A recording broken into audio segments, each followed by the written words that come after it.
안녕하세요, 한나달입니다.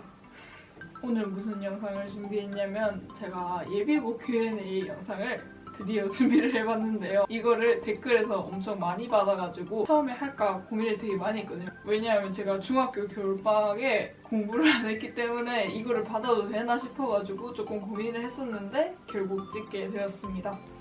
네, 일단 첫 번째 질문은 중학교 때랑 차이 나는 점이라고 물어봐 주셨는데 저는 개인적으로 중학교 때랑 가장 차이 나는 점은 시간이 조금 빠듯해지고 약간 쉴 타이밍이 없다는 거. 중학교 때는 뭔가 이렇게 밤을 새고 뭔가를 해도 약간 쉴 수 있는 시간, 휴식 기간이 있었는데 제대로 휴식을 쉴 만한 그런 시간이 부족했는 것 같고, 그래서 고등학교 때는 뭔가 체력 관리라든지 시간 관리라든지 그게 가장 중요해진 것 같습니다. 네, 두 번째 질문은 많이 질문해 주셨는데 산모에 관련된 질문인데 산모 준비를 해야 되는지, 산모에 대해서 정말 많이 얘기해 주셨는데 솔직히 산모 등급이 뭐 수능 등급이다 하고 되게 산모를 강조를 하잖아요. 근데 저는 산모가 별로 중요하다고 생각하지 않는 사람입니다. 산모는 제가 생각했을 때 내가 중학교 때 얼마나 해왔고 내가 지금 어느 위치에 있고 이 위치를 어떻게 극복을 해야 되고 내가 지금 내 스스로를 확인하기 위한 절차일 뿐이지 이게 막 인생 엄청 중요해가지고 이 등급이 평생 간다라고 생각하고 준비하실 필요는 없으시고 그냥 마음 편하게 내 위치가 어딘지 정도로 생각을 해주시면 좋겠습니다. 산모 잘 치면은 좋겠지만 그냥 내 위치를 확인하는 개념이라고 생각하시면 될 것 같아요. 네, 세 번째로 내신 많이 떨어지나요? 라고 질문해 주셨는데 저는 개인적으로 내신이 많이 떨어졌는 것 같습니다. 뭐 학교 특성일 수도 있지만 제가 일단 내신이 많이 떨어진 이유라고 생각하는 거는 중학교 때 애들 인식 속에는 상위권이라고 생각하지만 조금 불안정한 중상위권이었단 말이에요. 이런 불안정한 중상위권들이 고등학교 올라가면은 이렇게 뚝 떨어지는 거 사실인 것 같습니다. 네, 그리고 네 번째로 선생님한테 이쁨 받는 방법, 예쁨 받는 방법이라고 질문을 해주셨는데 선생님한테 이쁨 받는 방법은 수업 시간에 할 거 열심히 하고 수업 열심히 듣고 이게 제일 중요하다고 생각하는데 조금 차이 나는 점을 얘기하자면 인사가 가장 중요한 것 같아요. 인사는 노력할 수 있잖아요. 인사도 그냥 인사가 아니라 정말 선생님들이 하루를 시작하는데 내가 인사를 해서 하루가 활기쳐지는 인사? 그런 인사를 하면 선생님들한테 당연히 예쁨을 받을 수 있지 않을까 싶습니다. 다섯 번째 질문은 역시 새학기니까 나온 질문인 것 같은데 친구 사귀는 방법이라고 얘기해 주셨어요. 근데 제가 이걸 얘기해도 되는지 모르겠는데 제가 낯가림이 없어요. 그래서 친구 사귀는 방법, 제 방법을 하시면 조금 망할 수도 있어가지고 제 방법은 얘기를 안 하고 저한테 다가온 친구들을 생각해봤을 때는 먹는 거를 들고 온다든지 안 그러면은 전화번호 교환을 통해가지고 말을 한번 붙여본다든지 그렇게 많이 했었던 것 같아요. 네, 여섯 번째 질문은 정말 많이 해주셨는데 선행에 관한 부분이에요. 저는 국어 영어를 거의 안 하고 수학만 선행을 엄청나게 많이 했는데 고등학교 올라가기 전에 그렇게 많이 한 거를 지금도 후회하고 있습니다. 저는 개인적으로 지금은 미커과를 지망하고 있지만 원래 공대를 준비하고 있었단 말이에요. 수원은 끝내고 수투는 거의 끝낸 상태고 미적을 좀 하고 있는 상태에서 입학을 했던 것 같아요. 선행에 딱 적절한 기준은 수학 상하 정도가 제일 적절하다고 생각하는데 1학년 때 하다가 수원 수투를 딱 보면은 주제만 기억이 나고 세부 내용들이 기억이 안 나요. 제가 공부를 잘못한 걸 수도 있겠지만 이게 대부분 다 공감하실 거예요. 아마 고2, 고3들은. 수학 선행은 진짜 수원 수투 욕심도 내지 말고 수학 상하까지만 제발 수학 상하까지만 해도 충분하시니까 수학 상하까지만 하셨으면 좋겠고 예습을 아예 안 하신 분들이 계시잖아요. 근데 솔직히 고등학교 생활을 하면서 수학 상하를 안 떼고 가면은 조금 힘든 거는 사실인 것 같아요. 다른 과목도 챙겨야 되고 그 와중에 수학은 더 힘들고 약간 이러니까.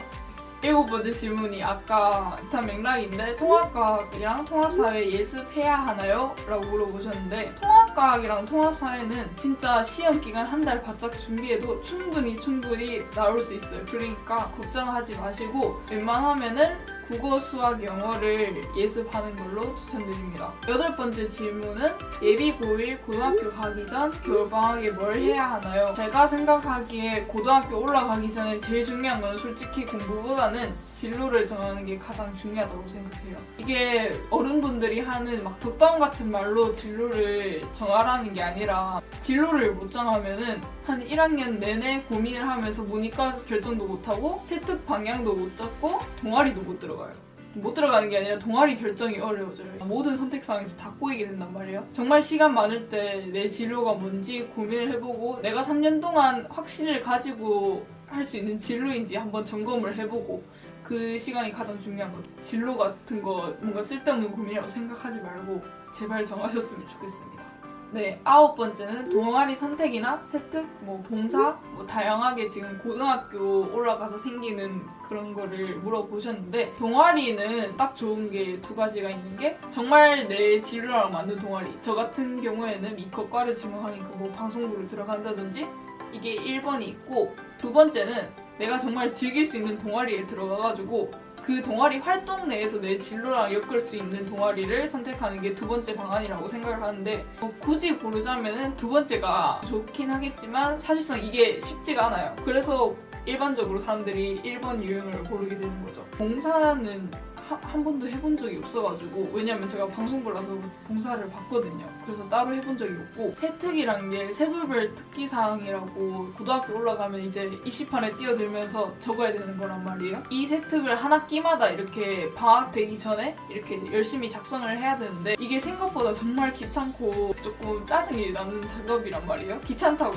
넘겨버리고 선생님들에게 맡기면 내 진로에 맞게 뭔가 포커스를 맞춰가지고 글을 못 작성하게 돼요. 그러니까 열심히 그 작성만 해주시면 됩니다. 근데 이게 생각보다 어려워요. 네, 10번째 질문은 탐구 선택 과목에 대한 질문을 해주셨는데 1학년 때 들어가기도 전에 벌써 2학년 탐구 선택 과목에 대해서 생각하실 필요는 없는 것 같아요. 11번째 질문이 오래 앉아있는 꿀팁이라고 해주셨는데 이제 오래 앉아있는 게 저는 중학교 때 안 됐는데 고등학교 1학년 때 잡혔단 말이에요. 이게 습관이라고 생각해요. 저는 독서실에 있을 때 개인적으로 세운 원칙은 밥 먹을 때 아니면 일어나지 말자라고 정해놓고 산단 말이에요. 뭔가 제가 나태해지고 뭔가 일어나고 놀고 싶을 때 이 생각을 딱 하면 조금 잡히는 것 같아요. 몇 시간 자야 해요? 라고 물어봐 주셨는데 몇 시간 자는 게 중요한 게 아니라 언제 잘지 딱 정해놓는 게 가장 중요하다고 생각해요. 저는 개인적으로 1시를 넘어서 자지 말자는 생각이 조금 있단 말이에요. 1시 넘어서 자면 다음 생활에 조금 지장이 생겨요. 내가 딱 마지노선을 정해놓고 언제까지는 내가 잘 거다라는 걸 조금 계획을 세워놓고 사시면 좋을 것 같습니다. 너무 마음만 급해가지고 막 밤새고 이러면은 고등학교 생활에서 다시 휴식할 수 있는 기간이 없단 말이에요. 그래서 자기 체력을 조절해가면서 할 수 있는 방안을 찾았으면 좋겠습니다. 어차피 공부는 오래 해야 되니까. 그 다음 질문은 폰은 어디에다가 두고 하시나요? 라고 물어보시는데 폰을 그렇게 많이 보는 편이 아닌데 진짜 집중이 안 되고 폰을 막 만지고 싶어서 미칠 때는 친구 가방에 넣어놔요. 이게 가장 효과적인 방법인 것 같아요. 그 다음 질문은 야자는 몇 시까지 하나요? 라고 물어봐 주셨는데 저희 학교 같은 경우에는 1학년 때 야자가 11시까지 필수였어요. 조금 기준이 다를 것 같긴 한데 이거는 학교마다 다 다른 것 같아요. 그 다음 질문은 여고 내신 따기가 어렵냐고 물어봐 주셨는데 어느 학교를 가나 정말 극상위권은 다 치열해요. 여고라고 해서 내신 따기 막 어렵다고 생각은 안 하셔도 될 것 같아요. 네, 그 다음 질문은 진짜 각 과목별로 공부법을 많이 물어봐 주셨는데 공부법은 개인적으로 따로 찍을 거라 가지고 어차피 고1, 2, 3 다 공통되는 거니까 그래서 이 영상에서는 패스를 하겠습니다. 그 다음 질문은 겨울방학부터 공부 시작해도 늦지 않은가요? 정말 늦지 않았어요. 영상에서도 언급했겠지만 겨울방학 동안 성적을 많이 올린 케이스라 가지고 겨울방학은 내신 기간에 할 수 없는 내 실력을 향상시킬 수 있는 마지막 방법이라고 생각을 해요. 언제 시작해도 절대 늦지 않으니까 일단 펜을 잡고 책상에 가서 앉아서 공부를 하세요. 이제 마지막에서 2번째 질문인데 고등학교에서 살아남는 방법이라고 얘기를 해주셨어요. 고등학교 가면은 멘탈이 많이 깨지는데 특히나 예민해져서 다른 사람이랑 비교를 많이 하게 되는데 어쨌든 믿을 사람이 자기 자신밖에 없잖아요. 그 주변 친구들이 나빠서 그런 게 아니라 그 친구들도 자기 삶을 살고 있는 거잖아요. 자기 멘탈은 자기가 챙겨야 되는데 절대로 내 점수가 남들보다 낮고 내가 공부한 시간이 남들보다 적다고 해서 내가 공부한 노력이랑 시간들을 부정하지만 않으면은 멘탈을 잡을 수 있을 것 같습니다. 대망의 마지막 질문인데 입시판에 들어가면서 너무 불안해요. 한마디 해주실 수 있으신가요? 라고 물어봐 주셨는데 아직까지는 한국이 학벌 지상주의에 있다 보니까 지금 고등학교 3년 생활이 정말 중요해진 것 같은데 내가 어쨌든 실수를 한 번쯤은 할 거예요. 한 번 망친다고 세상이 무너진 느낌을 안 받으셨으면 좋겠어요. 이게 입시판 들어가면서 가장 힘든 점이 아닐까 생각합니다. 네, 오늘은 예비 고1 Q&A를 찍어봤는데 제 고1 때 생각이 좀 많이 나가지고 추억이 새록새록 돋는 느낌이고 저도 고1 처음에 입학할 때 정말 많은 불안함을 갖고 시작했는데 너무 고등학교 생활을 입시로만 바라보시지 말고 즐겁게 생활할 수 있는 시간이라고 받아들여야 공부하면서도 덜 힘들지 않을까 싶습니다. 곧 3월 때 되면 다들 이제 고등학교 입학하실 텐데 즐겁고 자기가 원하는 거 다 이룰 수 있는 3년 보내시길 바라면서 영상 마치겠습니다. 바이바이.